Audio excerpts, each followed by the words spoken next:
রাধা কখনো কখনো আমার জন্য বড়ই সুগন্ধি আতর নিয়ে আসে, পারিজাত ফুলের মালা নিয়ে আসে আমার প্রসাধন করবে বলে, এবং আমার সব থেকে বেশি প্রিয় মাখন নিজে হাতে বানিয়ে আনে আমাকে নিজে হাতে খাইয়ে দেবে বলে, সবকিছু আমাকে প্রসন্ন করবে বলে। কিন্তু আপনি কখনো ভেবেছেন যে এই আতর কিভাবে বানানো হয়? সহস্র ফুলের পাপড়ি একসাথে পিষে নিতে হয়, তারপরে তার থেকে যে রস নিঃসৃত হয় সেই রস দ্বারাই আতর তৈরি হয়। অনেক সংখ্যক ফুলকে অসীম যন্ত্রণা ভোগ করতে হয়, তবে তারা আমার প্রসাধন সামগ্রী হয়ে উঠতে পারে। দুধ থেকে মাখন তৈরি করার জন্য কতটা পরিমাণ মন্থন সহ্য করতে হয় সেটা আপনি জানেন।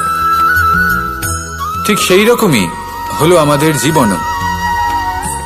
বিপদও আসে, কঠিন পরিস্থিতিও আসে, এর সম্মুখীন হতে শিখুন।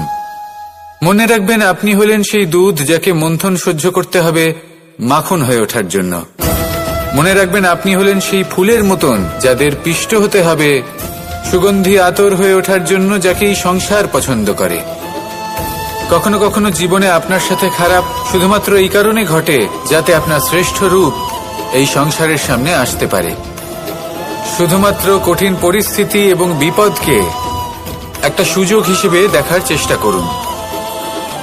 আপনার জন্য এই সংসার বদলে যাবে, সংসারকে দেখার দৃষ্টিভঙ্গি পাল্টে যাবে, আপনার ভাগ্য পাল্টে যাবে, আর এই মন প্রসন্ন হয়ে বলবে রাধা রাধা।